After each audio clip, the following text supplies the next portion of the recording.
can start. Good afternoon. We are here for financial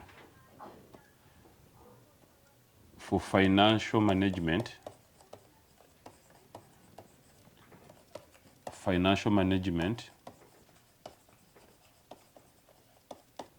Revision or mock highlights, commonly known as CPA FM Paper 8. And our concern today,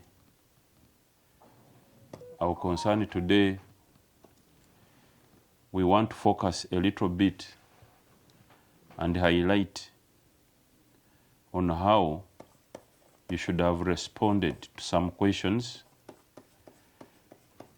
in the mock you did recently. My name is Geofrey Karubanga, a tutor at MAT Abacus. I tutor both FM Paper 8 and Advanced Financial Management Paper 15. For now, we are going to focus on Paper 8, and this is the mock that appeared in October at MAT Abacus. October 24th was a Friday. A few students attempted this mock, but we thought we could give you some highlights on how you should have attempted this mock. First of all, you are given 3 hours and 15 minutes. The 15 minutes will always help you to go through the paper such that you are able to highlight or select which questions to attempt. The paper is made up of 2 sections. Section A has 1 question that carries 40 marks. And then section B has 4 questions, but you're supposed to attempt only 3. And each question carries 20 marks. On that paper, a formula sheet is always attached and mathematical tables. And it is always important you carefully read note 5. Write your answer to each question on a fresh page in your answer booklet. So we have section A, and I'm going to focus for this afternoon on question A. I mean, a question in section A, question 1. It is important we read the required. The required is evaluate the viability of the project using the discounted payback period. So you quickly observe, we want to determine viability of this project using the discounted payback period, 20 marks. A good student should be able to pick them. Mark the word discounted. Then part B, discuss the advantages of using the payback period method while evaluating a project. 4 marks. Almost everybody got the 4 marks. Part C, explain the term relevant cash flows and give relevant examples. 5 marks. A good student should get that. Then part D comes from the cost of capital, and they wanted we calculate the cost of redeemable debt stock, 6 marks, and also convertible bond stock, 5 marks. Now, when we look at part A, before we read the question, it's talking about the discounted payback period. We should be reminded 2 things. That when you are evaluating a project, whenever you are evaluating any project, when you're evaluating any project, any project, our concern is to determine whether this project is viable or not. And therefore, in order to determine whether the project is viable or not, we learned earlier there are tools we use. These tools are divided into two. There is what we call the non-cash flow, the non-discounted cash flow technique, and then the discounted cash flow technique. Under the non-discounted cash flow technique, it's where we have tools like the accounting rate of return, accounting rate of return, commonly known as ARR. It's where we have another tool known as the payback period. Payback period, which we commonly abbreviate as payback period. So we have got two major tools here: the accounting rate of return, AAR, and the payback period. But on the other hand, under the discounted, this is where we have got the net present value, NPV. Other tools include internal rate of return. We have got profitability index, PI. We also have a tool, ESC, equivalent annual cost, even equivalent annual benefit. At the same time, this is where we find the discounted payback period. The discounted payback period. So that is the initial background. You as a student, you must first appreciate that whenever I'm determining or evaluating the viability of any project, as a student, you must quickly know which tool should I use. The question carefully says we use discounted payback period. And the major distinguishing factor between non-discounted cash flow and discounted cash flow techniques is for discounted cash flow, the cash flows must be discounted. And by discounting them, we are incorporating the time value of money. While the non-discounted cash flow technique, the cash flows are not discounted.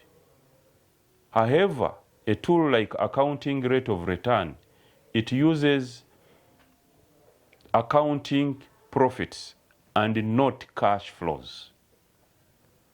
However, when it comes to payback period, the cash flows, we also need to trace, for payback period, we have to trace the relevant cash flows. The cash flows you would use in an NPV approach are the same cash flows you would use to do your payback period. Therefore, when we are told to do discounted payback period, then the brain must point you to that actually I must go to the equation and identify relevant cash flows.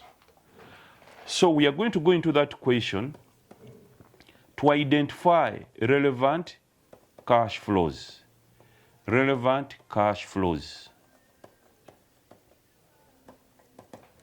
So if we're identifying relevant cash flows, the cash flows eventually will be assembled in an NPV format, in an NPV template or table. Now, so long as you are taking a route of identifying, of presenting your data into an NPV table, then it also means you must follow the equation and identify relevant cash flows. Now, when you quickly go to Part C, you have been asked in Part C to explain the term relevant cash flows and then give relevant examples. These examples were actually in the question. These examples are in the question because in that question we must identify the relevant cash flows. So the examples are actually available. Some examples, so let us carefully understand how we prepare or how we arrive at the relevant cash flows, or how do I identify these relevant cash flows. I have got a revision kit where I define carefully those relevant cash flows, and most of you, I presented this revision kit to you earlier, and that's where I quickly summarized the relevant cash flows. So let us go to the first page. And my first page in the revision kit, before we attempt that question, was about cash flows in capital budgeting. Capital budgeting is the same as investment appraisal. Ladies and gentlemen, we are saying in evaluating the viability of a project, cash flows, mark the word cash flows, and not accounting profits are utilized. Why? Because the use of cash flows is consistent with the goal of shareholders' wealth maximization. The aim of why we are struggling, why the shareholders are putting in money, is actually to maximize their wealth. And that is done by maximizing the present value of future cash flows. Ladies and gentlemen, two words follow us: present value of the future cash flows. The guess is, in that question, we are likely to have future cash flows. And therefore, if we have got future cash flows, we want to make a decision today. The future cash flows must be discounted back today such that we get the present value. And by discounting those future cash flows, we shall be able to discount them using the cost of capital, because we have always said the present value is always the future cash flow divided by 1 plus r to the power of n. By doing that, you are actually discounting the future cash flows back into present value. Number two, we are still saying in evaluating the viability of a project, cash flows and not accounting profits are utilized. Why? Cash flows are never distorted by accounting profits, or they are never distorted by accounting profit policies of any business. Example could be depreciation. Every business, every firm has its own policy of depreciating their assets. And that one is a problem. We are saying we use cash flows because cash is it is cash that is always committed to the project, and hence it is only prudent to evaluate the project in terms of cash flows. That is both cash flow inflows and cash flows. So we are continuing to understand what are relevant cash flows. When we were looking at NPV and the internal rate of return, we assumed that the project cash flows were known and given entities. This assumption enabled us to focus on the choice of methods and their characteristics. However, in identifying relevant cash flows and measuring them, you form an important part of the capital budgeting process. In general, we utilize what we call incremental cash flows. This principle implies that in the evaluation of a project, we should consider all cash inflows and outflows that are induced by the investment or project. Relevant cash flows consist of all additional costs and income that will result if the proposed investment proceeds. If it does not proceed, then that is not relevant. They are incremental simply because they are directly or indirectly related to the investment being appraised. Existing costs, mark that word, existing costs should be excluded from the cash flows because they would be incurred regardless of the project being appraised. A vital principle in constructing cash flow profiles is to take into account the opportunity cost of resources used.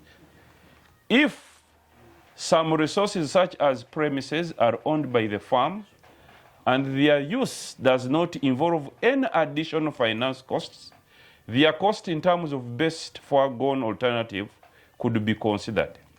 Examples of cash flows, or what we call relevant cash flows, will be the cash price of the asset that is being purchased. That would include the cost you're going to incur in purchasing that asset.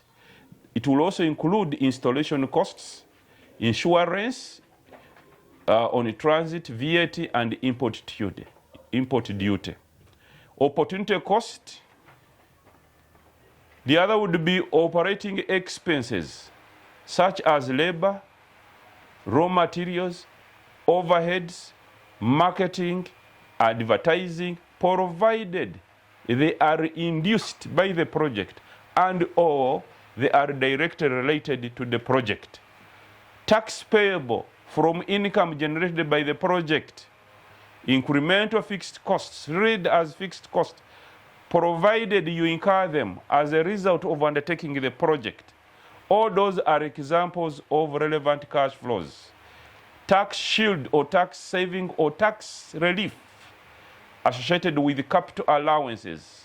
Redundancy costs paid to employees as a result of rationalizing the staff.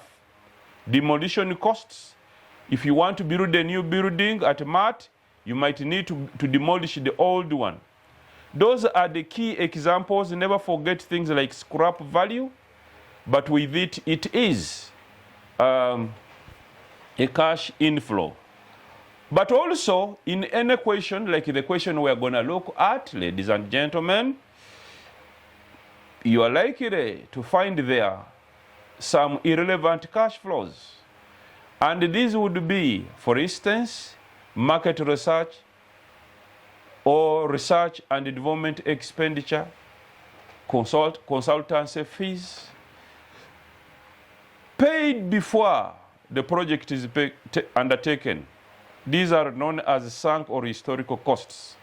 The cost of existing assets, for example, machinery. If machinery is going to be installed in an existing building, the cost of the building is irrelevant in appraising the machinery.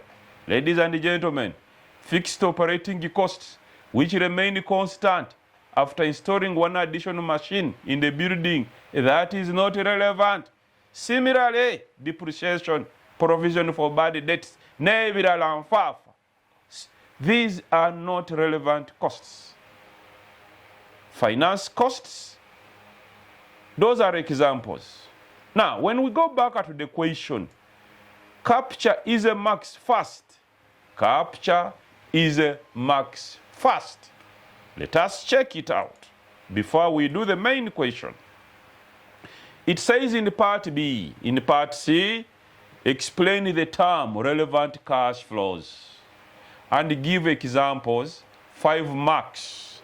A definition would be 1 mark. At least you should be able to give 4 examples. And ladies and gentlemen, some of these were actually presented in the question. So now, in part A, evaluate the viability of the project using discounted payback. So long as it is discounted, you will need to tabulate your results using the NPV format. How does it look like? Let us try to look at a format. Which format do you follow when you are tabulating your results using the NPV? Ladies and gentlemen, I'm before you, and therefore the template. Therefore, the template. This is a template you might follow and find it useful when you are laying out your NPV computation. If the project is 4 years, you have to have 4 years, but always have year 0 in. You need to identify any receipts. They are positive, like that is revenue, but if at all they are costs or outflows, like opportunity tax, find out if the examiner says pre-tax, means that you will expense it before tax.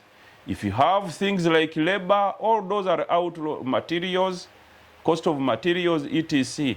At the end of the day, you'll be able to get inflows before tax. You charge your tax, then you'll get you charge your tax. Then you'll be able to get cash flows after tax. Cash flows after tax. Once that is done, you'll be able to bring in your initial capital expenditure as one of your relevant cash flow. Scrap value, it is always an inflow. If the opportunity cost was post-tax, it would come here. Now in the exam, at times the examiner doesn't tell you where it falls. Take it as a rule. It should always come after tax. Bring in working capital, tax relief on capital allowances, and many others. So that's how your NPV table would look like. So when we are looking at this NPV table layout to identify relevant cash flows, which we would use in determining the discounted payback, we shall stop at that level. But however, you can proceed and discount them. And you'd be good to proceed and get your discounted payback. Let us hit the question and see what appeared in our mock. We go back, we see what appeared in our mock.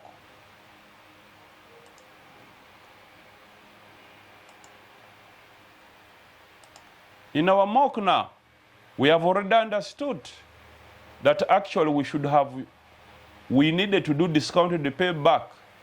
But for you to do payback, you need to have an NPV layout. So we go and read the question. The question says, Millennium Uganda Limited deals in coffee processing and exportation. MUL is planning to replace, mark the word, is planning to replace the current processing machine with the latest one, which is faster, less noisy, and dust-free. The new machine will be purchased at a cost of 10 billion. The new machine will be purchased at a cost of 10 billion. That is likely to be a relevant cash flow. It could be our initial cost, the cost of equipment. And therefore, remember I asked you to give examples. Initial cost, the cost of equipment. I told you if there were other things like, things like installation cost, transportation, VAT, they would be added to the purchase cost. But in this case, they only told us it's 10 billion. And it is expected to last 5 years. Meaning, ladies and gentlemen, this project is for 5 years. It is expected that at the end of the economic useful life, it will be sold at 1 billion. It will be sold. That is likely to be scrap. Another relevant cost, having been depreciated on a straight line. No problem. This was a redundant sentence. But what we are picking here, that actually we have got scrap. Then we are told the new machine, mark the word, the new machine will affect production as follows. Read that word. The new machine will affect production as follows. The new machine will affect in year 1. They are telling us if you are going to continue with the old machine, and you will be producing in tons. In year 1, you are going to The old machine gonna give you 200 units. In year 3, we're gonna give you 300,000 units. Year 4, 400,000 units, etc. However, if you use the new machine, production will be 400, 500, 700, etc. So here students got confused. Am I gonna add them? What am I doing? Ladies and gentlemen, the good news is we are evaluating the new machine, and therefore the only relevant production units for the new machine are these ones, nothing else. But we are given additional information. The new machine will require installation cost of 1 billion in the current year. Current year means today, year 0. Mark that word, in the current year. So this is installation. This is relevant. We shall need to put it in our NPV layout. The company will incur 200 million in the first year of its operation on training staff. Hello. If I don't train them, will the machine work? Most likely not. And hence this training is being induced by this new machine being installed, and hence it becomes relevant. But when? In the first year. The selling price of each ton, mark the unit, is currently 30,000, but is expected to increase at a constant rate of 5% per annum, starting from year 1. If it is starting from year 1, and you are saying currently, it means this selling price is in year 0. Variable costs are estimated to be 10% of gross revenue.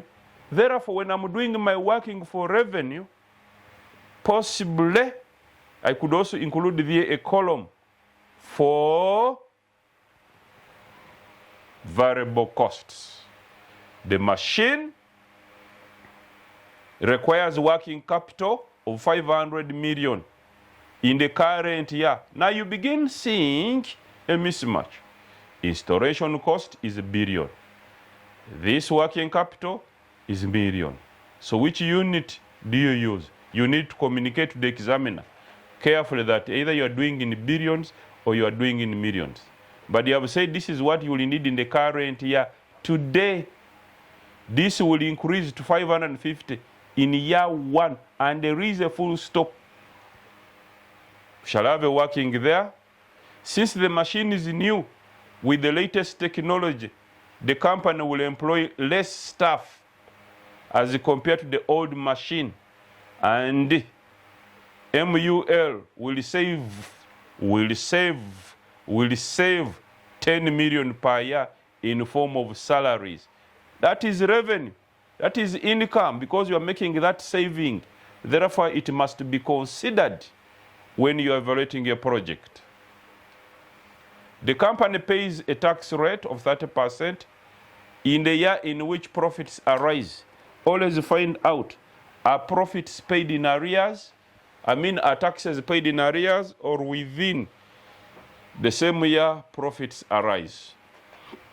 The company qualifies for capital allowances at 25% on reducing balance basis. The shareholders of MUL expect a minimum return of 12% on the investment. Possibly this is what we shall use to discount the cash flows. Management requires all the projects undertaken to pay back in discounted terms in 4 years. In 4 years. Oh, so when I'm making a decision with the discounted payback, I will compare with 4 years. You were identified as a consultant to evaluate this project. In addition, you are expected to help the company determine the cost of capital. That's where part C is, or D, cost of capital of some of the elements in the company's capital structure. You are provided with more data as shown below. This information will help us to do cost of capital. It will help us to do cost of capital. So we are going to first focus on part A, which is to do the discounted payback. Now, in the exam, it is important you first identify your relevant cash flows by carrying out a working. Relevant cash flows by carrying out a working. So you will tell the examiner that actually you are doing equation 1 of the mock, question 1 mock. This was our mock. And therefore we are doing part A, which is about evaluation of the project, using the discounted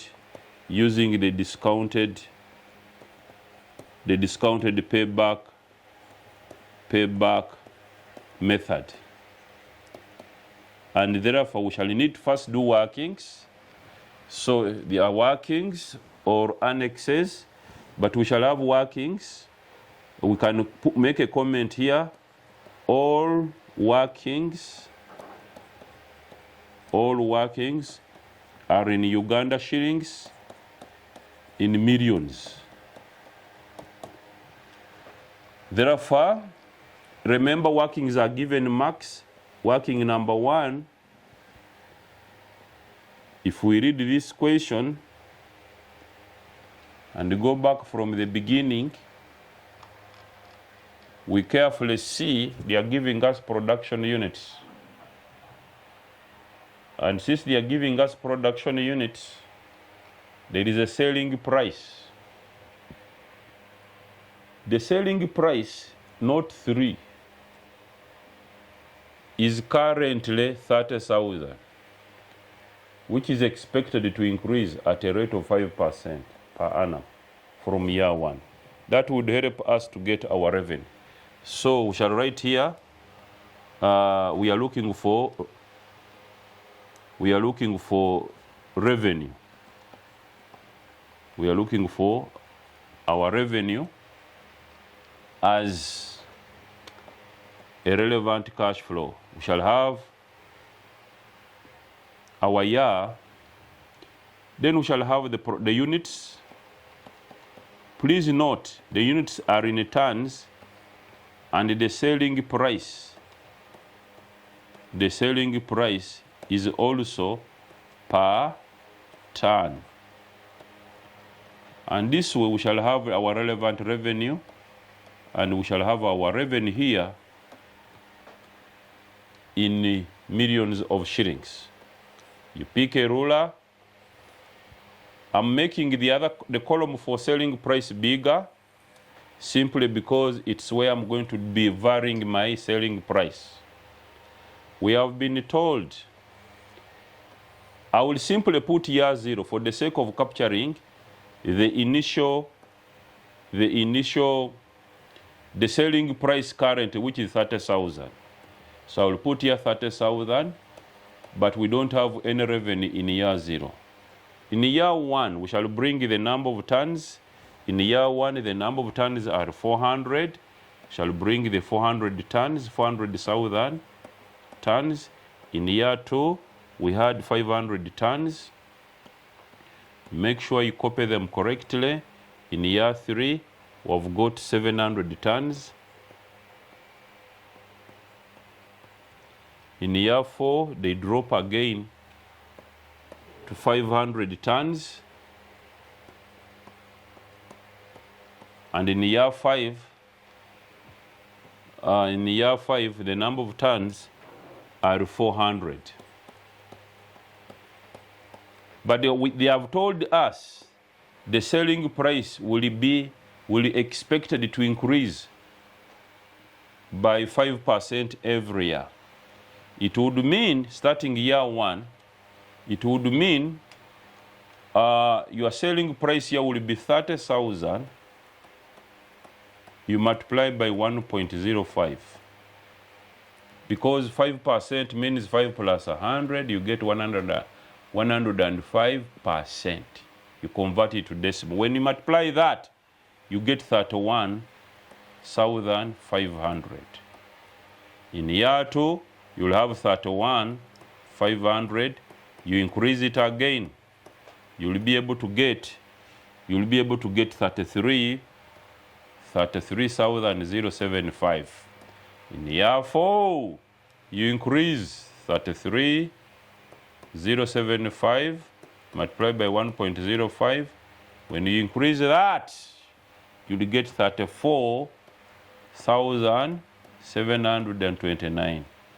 In year 4, when you increase that figure, 34,729 times 1.05, you're gonna have 465. And in year 5, you increase again the 465 multiplied by 1.05. You will end up having 38,288. But that is selling price. So you multiply 400,000, you multiply it by the selling price.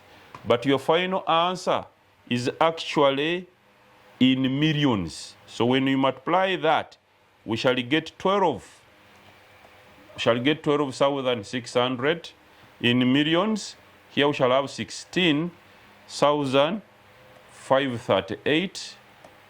And when you multiply further here, we shall get 24,310.3. These are millions. Then you continue multiplying. You shall have, of course, there was a drop. This will be 18,232.5. And finally, you will end up with 34. This working could end up getting 3 marks. 3 marks, 0.2. But we were told variable costs are 10%.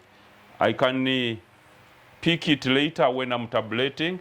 Variable costs, I can do that in the table final, or you can do a working here if you wanted. That's what you should have done in order to identify your revenue. When we go back to the question, so we have carefully done the revenue, but we have not done the variable costs. It is 10%. I can do it in the table directly. And therefore, note 1, that one we shall take it directly to the table. Note 2, we shall take it directly. At this stage, you can take water if you wanted.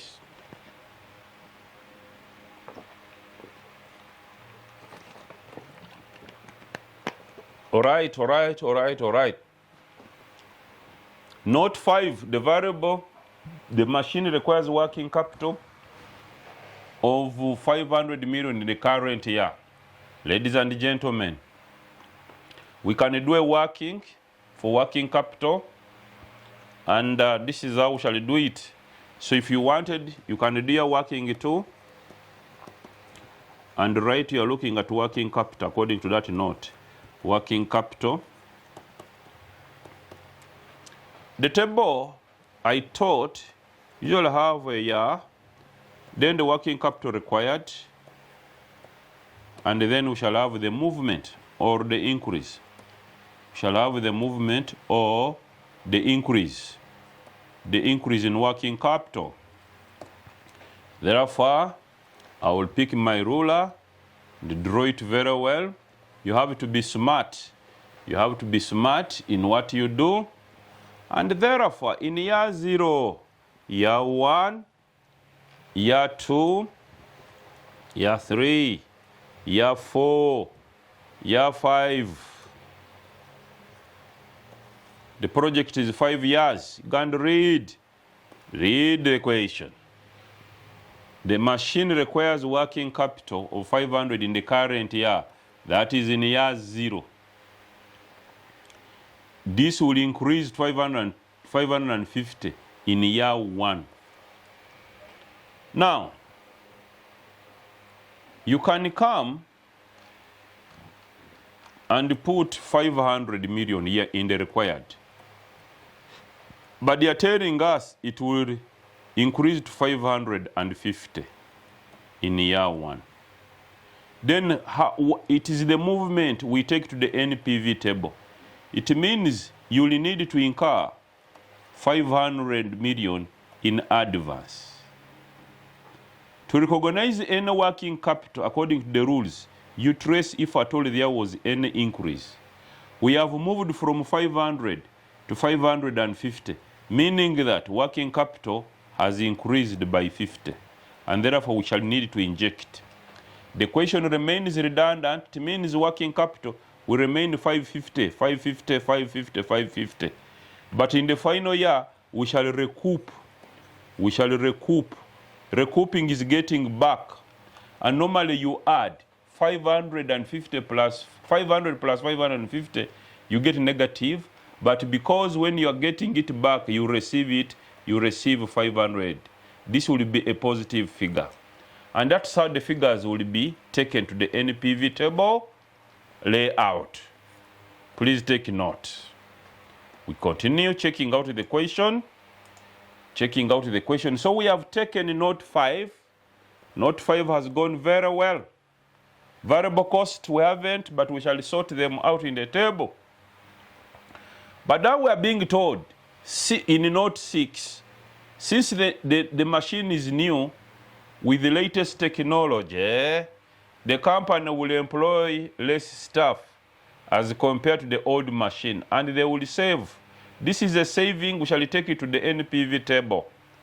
The company pays tax at 30% in the year in which the profits arise. The company qualifies for capital allowances. Now we can do this working. Hello? We can do this working with love and care. This working can take 3 marks. I must make sure it is well done. And capital allowance is always applicable machinery. So working number 4. So we shall come here and write working number 4. We can write here capital allowance. There are very many ways of doing this, but all of them give the same answers. This is also known as taxable.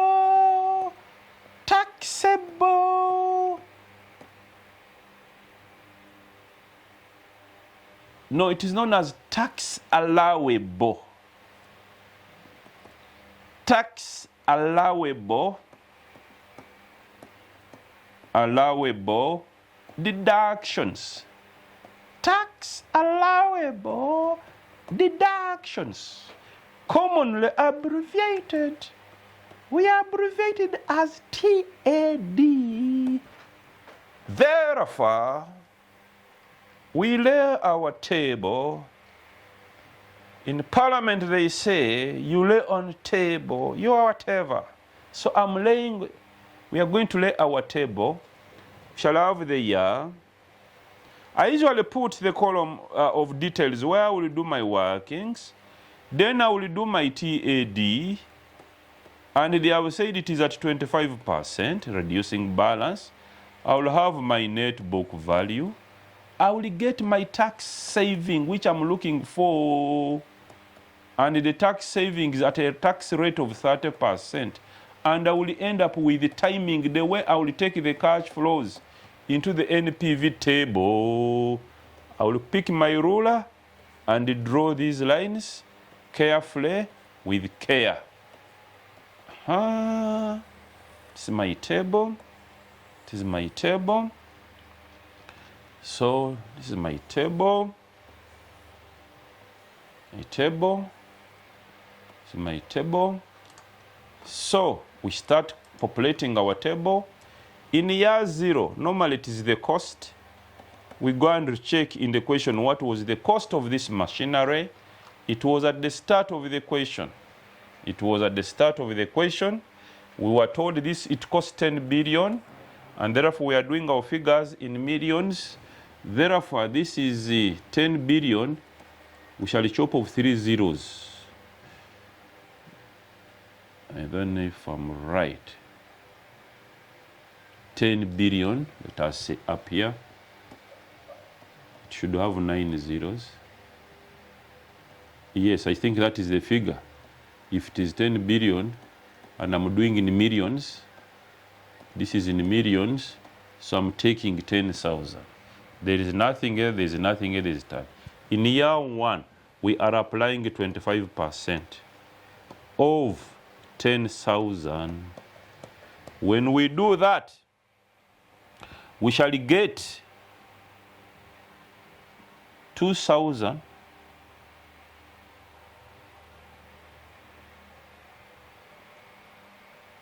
Wait a minute, there was installation.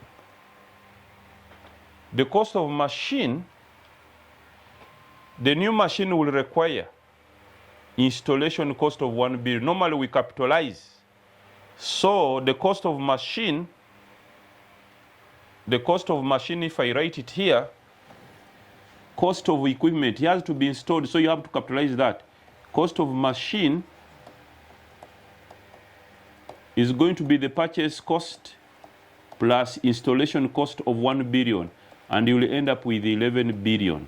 Therefore, this figure, because that is the rule, even it's in line with IS 16 PPE, this figure here, this figure is actually 11 billion. 11 billion, and that's how we are writing it. So here we are using 11 billion. 11 billion. So when you do 25% of that, you should be able to get 2,550. And when you subtract it, you're left with 8,250. In year 2,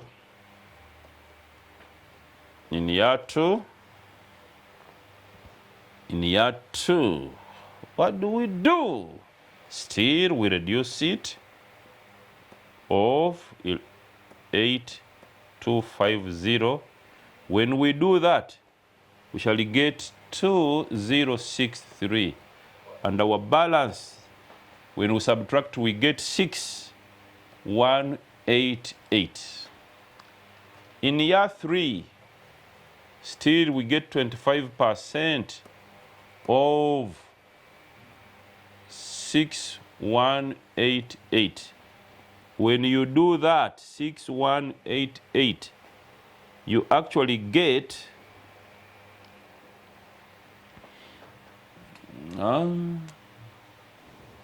I need to get my calculator.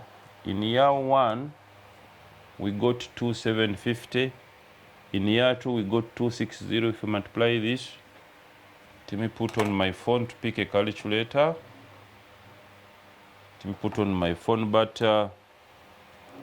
if you multiply this 61,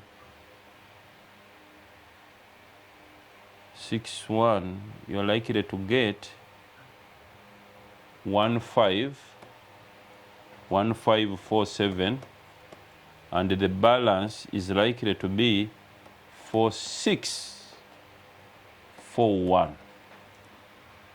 And in year 4,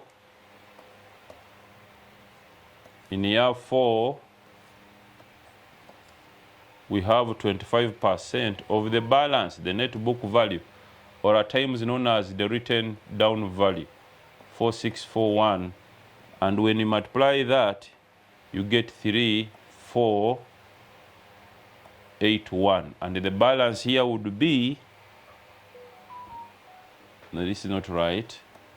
When you multiply, you actually get, when you multiply, you get 1,160. And the balance will be 3481. Now we have got year 5. To me, that's when I attempt to bring in either a balancing allowance or a balancing charge. And therefore, in order to do that, I go in the column of net book value and bring down here the scrap. If we go to the question, the scrap was 1 billion. So the scrap is 10,000. I compare these two figures. First of all, this is 3,000 and this is 10. So you are selling at a loss. Since you are selling at a loss, this one will be a balancing allowance. This will be a balancing allowance. This will be a balancing allowance. So you take the difference, and that difference is likely to be 2,481. That is what you are likely to have, and therefore you start looking for the tax relief. You will get this figure, the TAD. You multiply it by 30%. When you multiply it by 30%, the figure comes here, and that figure as the tax saving will be 825. The next column will be 619, and the next one will be 464. We are rounding off, and in year 4 we shall have 348, and in the final year we shall have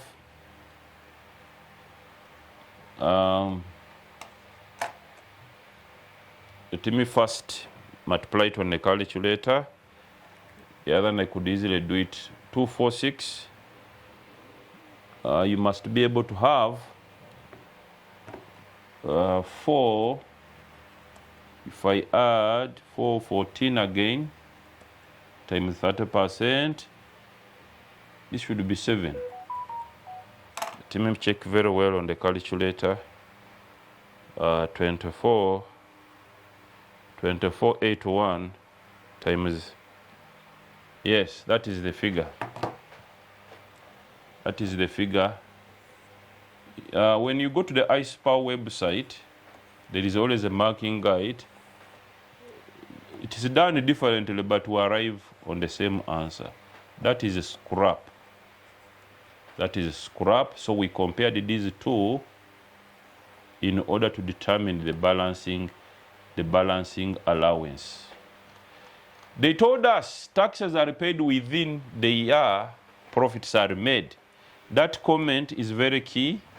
That comment is very key. The tax rate is 30%, and it is in the year in which the profits arise. Ladies and gentlemen, it means this will be in year 1, this will be in year 2, this will be in year 3, and this will be in year 4, this will be in year 5. We continue reading the question. We have so far gained some good marks. So we are through with note 7. We have, no. That one shall be used, but we are through with the note 8, capital allowances.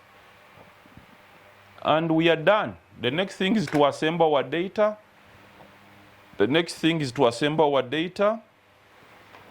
And, but you should recall, we shall check again through as we assemble our data. I will use Excel, but with you in the exam, you will do it manually. So let me look for my Excel. So I can see some Excel here. The way you do it manually is the same way you do it in Excel. My Excel is opening.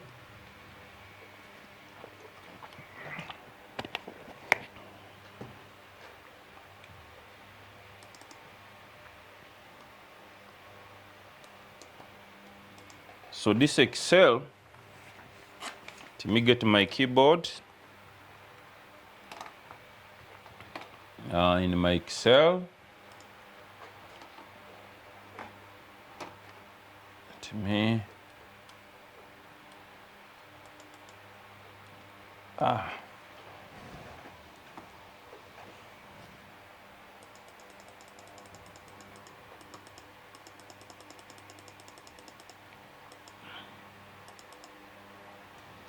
this is my Excel, and we are doing equation 1.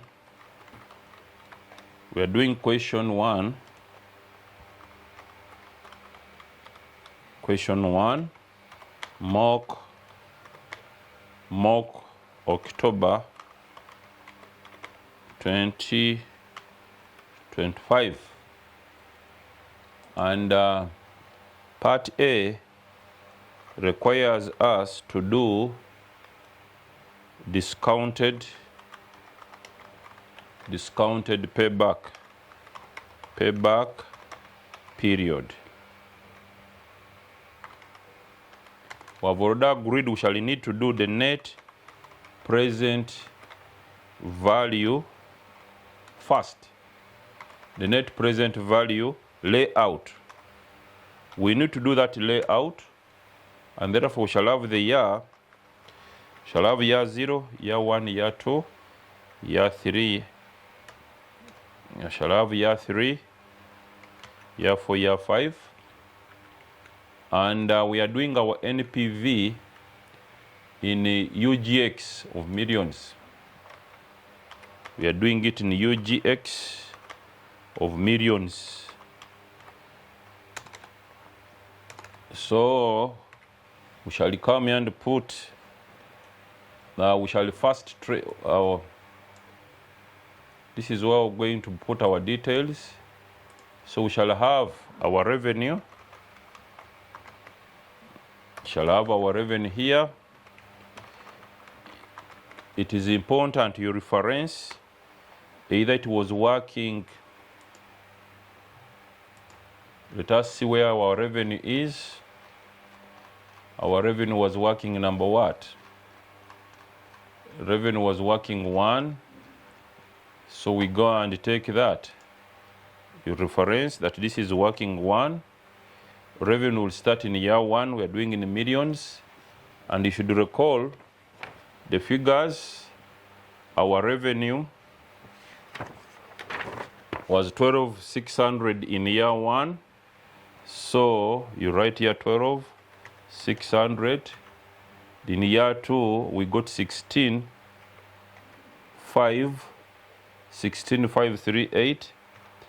In year 2, we got 24,310.3, and then we continue to get 18,232.5, and then we ended up with 34,459.2. That was our revenue, but we were told there is variable cost. We were told there is variable cost. And variable cost, this variable cost, they told us it is 10% of revenue. 10% of revenue. You can check out the note. The note was clear, and now you can officially tick it off. This note here. The variable costs are estimated to be 10% of gross revenue. Therefore, I can do it from here, and I will be able to get 10% of that revenue. 10% of that revenue. Remember, it's a negative figure, so multiply it by 10%. 10%. And when I do that and drag, can put in commas if I wanted.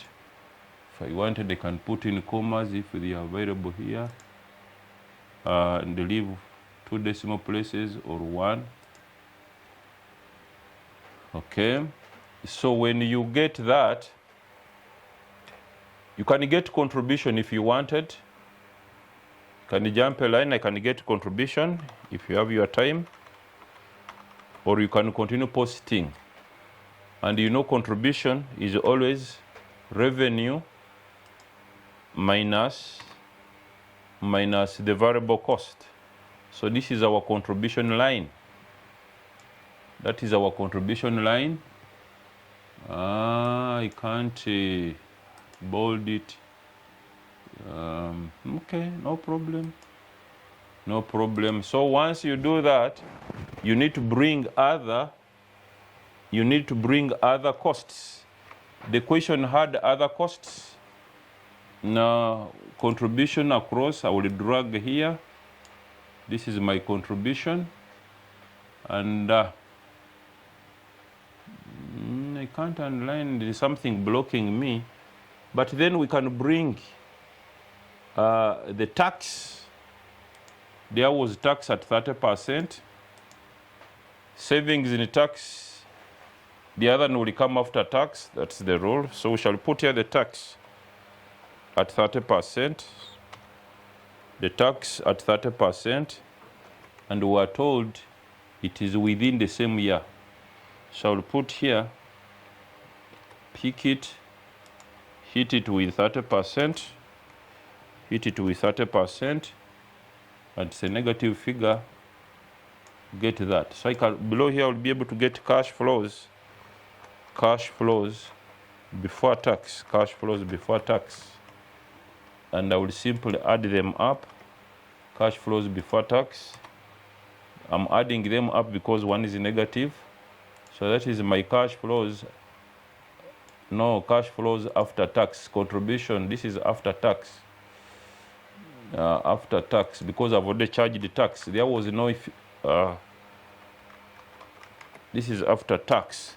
So when you have cash flows after tax, then you can bring in your initial cost or initial capital expenditure. And this initial cost was 11 billion, and it is a negative cash flow in year 0. We were told we have got scrap. It is an inflow in year 5. So it was 1 billion. 1, 2, 3. We continue with the life. Let us go. Remember, installation cost, we have taken it. So note 1 has really gone very well. Note 2, there is this 200 million. The company will incur shillings 200 in the first year of its as a training cost. This training cost, it's in year 1. So you come and put your training cost of 200 million. It's in year 1. It is a cost, so it will come as a negative figure, 200 million. So we go back to the question. In the question, so we have taken a note 2. Note 3 has gone variable costs, we have already taken them. Working capital, we have a working, so we go and bring working capital. Which working is this? We can find it out, check it out. Which working is the working capital? Let us check it out. Working capital is working number 2. So you take it out. It is number 2. The first one was 500 million in year 0. And then another 50 million in year 1. You take the figures the way they happen, or the way they have been displayed in the movement column. But remember, you have to recoup. And which you take, recouping is getting back. So in year 5, this is 550. So when you add horizontal, you get 0. So we go back to the question. We have taken working capital, but then they are telling us there is this 10 million. There is this 10 million saving on staff costs. Can bring it here, saving